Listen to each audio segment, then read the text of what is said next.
सूत्रों के हवाले से बड़ी खबर सामने आ रही है। बताया ये जा रहा है कि पुतिन ने बेलारूस में न्यूक्लियर हथियारों की तैनाती की पुष्टि कर दी है।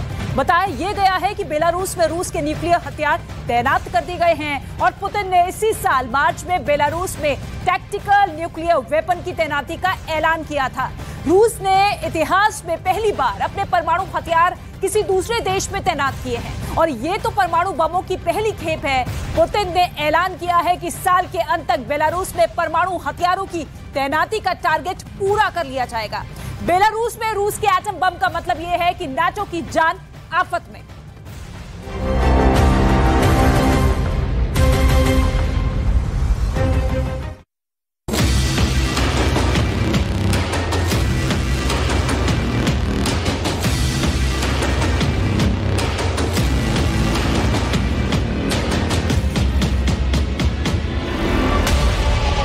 पुतिन ने सप्लाई बटन दबा दिया। परमाणु बम बेलारूस में रेडी।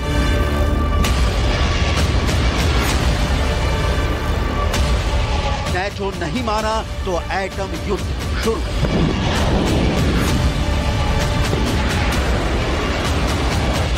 तीन मिनट में कैपिटल कीव दबा।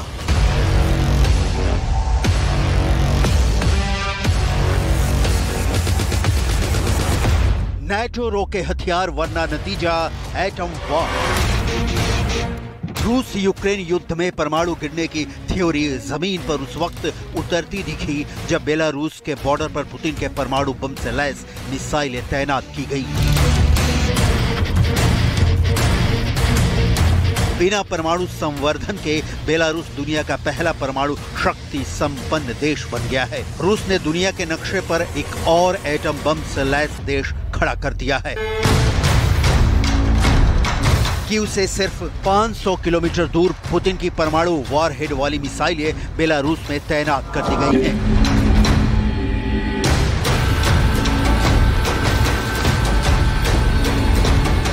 इन मिसाइलों का मुंह ज़ेलेंस्की के बंकर की ओर है। मतलब बटन दबने की देर है, सब कुछ परमाणु बम से राख हो जाएगा।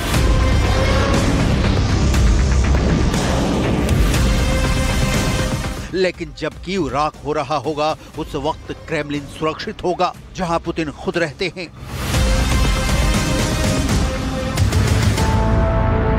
परमाणु बम का बटन पुतिन मॉस्को में बैठे बैठे दबाएंगे। बेलारूस के बॉर्डर से मिसाइल कीव की ओर कूच करेगी। फिर जोरदार धमाका और देखते ही देखते दूसरी एटम बम वाली मिसाइलों से लैस मिसाइलें Mariupol, Kherson, Luhansk, Donetsk, Zaporizhzhia, Kharkiv सबको राख में तब्दील कर देंगी।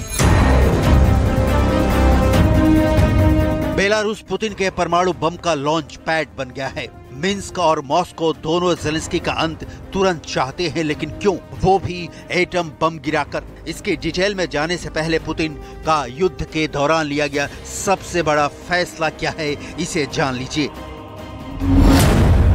पुतिन ने युद्ध मैदान में उतार दिया है अपना सबसे बड़ा दैत्य। बेलारूस पहुंची रूस के परमाणु जखीरा वाली पहली खेप। किंजल मिसाइल पर लगेंगे परमाणु वॉरहेड। मार्च 2022 में पुतिन ने बेलारूस में टैक्टिकल न्यूक्लियर हथियार तैनाती करने की घोषणा की थी।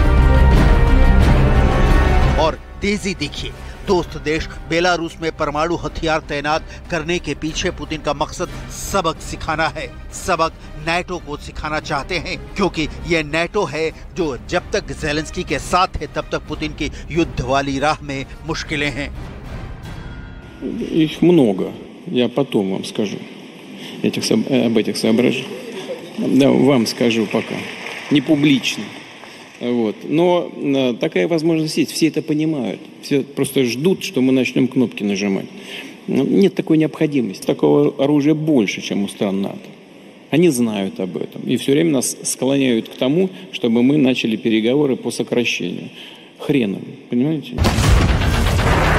ज़ेलेंस्की के काउंटर अटैक ने बेलारूस में परमाणु बम की तैनाती की गति को तेज कर दिया है। ये बेलारूस है जहां से फरवरी 2022 में पुतिन ने यूक्रेन पर चढ़ाई की थी। ये बेलारूस है जो पुतिन की तरह ही सोवियत रूस के विघटन का विरोधी है। बेलारूस में पुतिन के परमाणु हथियार पहुंचने से जो क्लियर दिख रहा है वो ये कि पुतिन ने अपने एटम बम वाले ऑप्शन को फिर से खोल दिया है।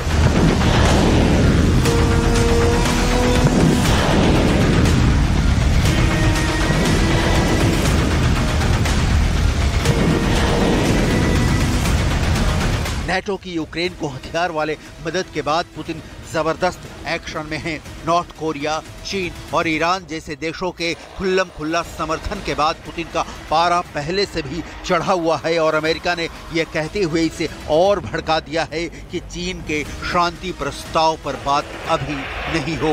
पुतिन को सुनिए, उनके तेवर देखिए, उनके शब्दों का चुनाव देखिए और दुनिया परमाणु विनाश से कितनी दूर खड़ी है भांपने की कोशिश कीजिए। Это все попытка спровоцировать нас на ответные действия. Ну, послушайте, вот если мы под Киевом уничтожили 5 комплексов «Патриот», то что нам стоит уничтожить любое здание и сооружение в центре Киева? Нет таких ограничений. Мы не делаем это по ряду соображений.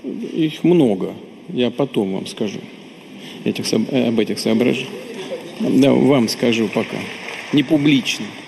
Вот. Но такая возможность есть, все это понимают. Все просто ждут, что мы начнем кнопки нажимать. Нет такой необходимости. На основе того, что вы говорили сегодня в этом зале. बेलारूस रूस का सबसे बड़ा युद्ध सहयोगी है, लेकिन क्या इसके भर से पुतिन को यह हक मिल जाता है कि वो किसी दूसरे देश में अपने परमाणु हथियार तैनात कर सके? इसका जवाब पुतिन ने खुद दिया है कि बेलारूस में हथियारों की तैनाती करने का फैसला परमाणु अप्रसार संधि का उल्लंघन नहीं है। परमाणु अप्रसार संधि पर सोवियत संघ के भी दस्तखत हैं। यह संधि कहती है कि कोई परमाणु संपन्न देश किसी गैर परमाणु देश को न तो परमाणु हथियार दे सकता है और न ही इन्हें बनाने की टेक्नोलॉजी ट्रांसफर कर सकता है। परमाणु संपन्न देश गैर परमाणु संपन्न देश में परमाणु हथियारों को तैनात कर सकता है, लेकिन उसका कंट्रोल अपने पास ही रखना होगा। अमेरिका ने यूरोप में भले ही टैक्टिकल न्यूक्लियर वेपन तैनात कर रखे हैं, लेकिन उनका पूरा कंट्रोल उसके पास ही है। इसी तरह बेलारूस में टैक्टिकल न्यूक्लियर वेपन तैनात होने के बाद उनका कंट्रोल रूस के पास ही होगा।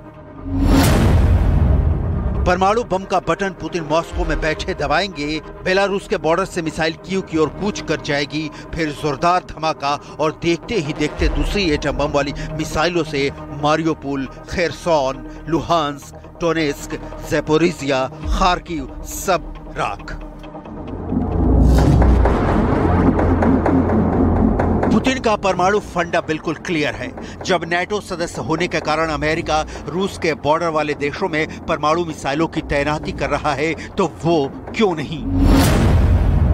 अमेरिका ने अपने टैक्टिकल न्यूक्लियर वेपन कई यूरोपीय देशों में तैनात कर रखे हैं। ये हथियार इटली, जर्मनी, तुर्की, बेल्जियम और नीदरलैंड्स में हैं। इन हथियारों का वजन 3 किलो टन से लेकर 170 किलो टन तक है। मतलब ये हथियार गिरेंगे तो इलाका का इलाका कब्रिस्तान में बदल जाएगा। रेडिएशन यानी विकिरण की मौत वाली आंधी में इंसान जलने लगेंगे और इसका असर सिर्फ ज़ेलेंस्की के देश यूक्रेन तक लिमिट नहीं होगा, इसका असर पड़ोसी देशों पर भी होगा, क्योंकि विकिरण देश की सरहदों में बंधा नहीं होता। अब सवाल है कि बेलारूस में पुतिन को न्यूक्लियर तैनाती से हासिल क्या होगा, और क्या ये हथियार सिर्फ नेटो को धमकी देने के लिए है या पुतिन सचमुच इसका इस्तेमाल भी कर सकते हैं? एक सवाल और कि रूस के पास कितने टैक्टिकल परमाणु हथियार हैं?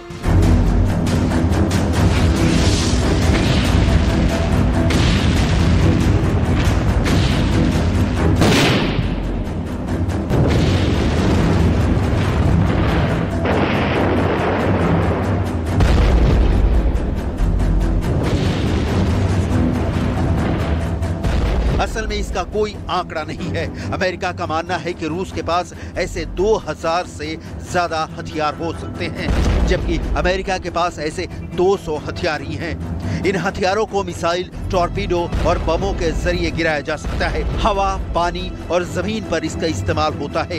इतना ही नहीं, इन्हें किसी खास इलाके में भी ले जाया जा सकता है, वहां पर विस्फोट किया जा सकता है। परमाणु हथियार कितने खतरनाक होंगे और इससे कितनी तबाही मचेगी, ये उनके साइज पर निर्भर करता है। लेकिन छोटे साइज का परमाणु बम भी बड़े से बड़े इलाके को तबाह करने की क्षमता रखता है।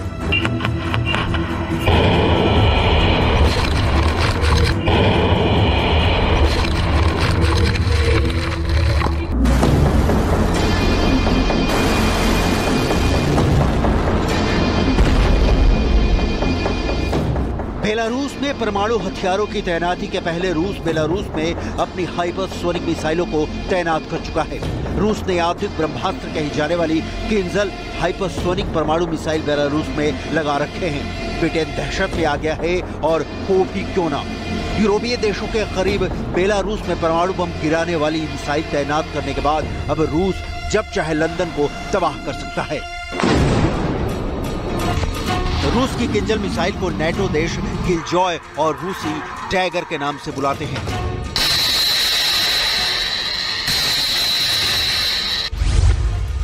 रूस की किंजल मिसाइल ध्वनि की 12 गुना रफ्तार से उड़ती है। एक बार इसके लॉन्च हो जाने के बाद उसे किसी रडार से पकड़ पाना या तबाह कर पाना लगभग असंभव है। ये मिसाइल साल 2018 से ही रूस के हथियारों के जखीरे में शामिल है। ये मिसाइल 2000 किलोमीटर की दूरी तक किसी भी लक्ष्य को तबाह करने की ताकत रखती है। इस महाविनाशक मिसाइल में 1000 पाउंड के विस्फोटक या एक परमाणु बम लगाया जा सकता है।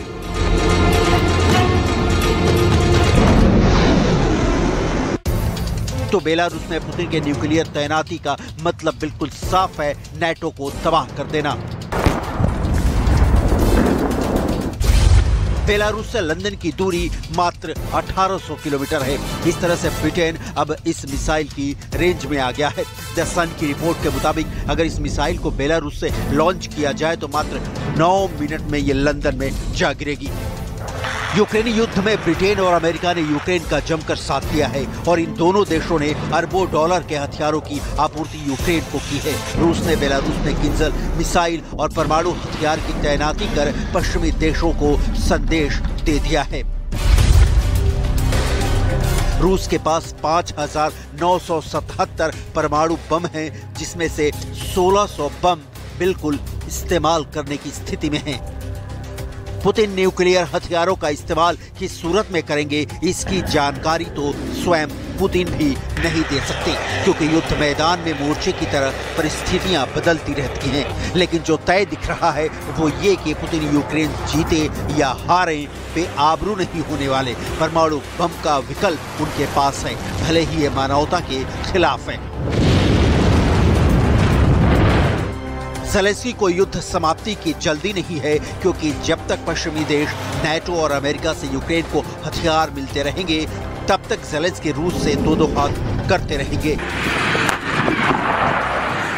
So I welcome the new announcements on providing weapons and training to Ukraine, including the initiative led by the Netherlands and Denmark to start training Ukrainian pilots on F-16s fighter jets this summer, and together with the United Kingdom and the United States to deliver hundreds of short and medium-range air defense missiles. Allies have also pledged increased support through NATO's comprehensive assistance package, with contributions and commitments amounting to 500 million euros so far. We are working on a multi-year package with substantial funding to help rebuild the Ukrainian security and defense sector and transition Ukraine towards full interoperability with NATO, so it can deter any future Russian aggression once this war ends. Zelensky तो शायद तब भी surrender नहीं करें जब रूस की फौज कीव के उनके बंकर में घुस जाए। ज़ेलेंस्की को पता है कि युद्ध के असली खिलाड़ी वो नहीं अमेरिका है और अमेरिका के चलते ही युद्ध लंबा खींचता जा रहा है। अगर युद्ध इसी तरह जारी रहेगा तो पूरी संभावना है कि ये किसी के पक्ष के लिए निर्णायक नहीं होगा। हालांकि किसी भी पक्ष को इससे अस्थायी लाभ हो सकता है, लेकिन लंबी अवधि के लिए ये किसी के लिए भी फायदेमंद नहीं होगा, ना ज़ेलेंस्की के लिए ना पुतिन के लिए। लेकिन सवाल है कि ये जंग बंद हो तो कैसे, इसका रिजल्ट निकले तो कैसे। तो सामने आता है न्यूक्लियर बमों का पुतिन का लहराता गोदाम।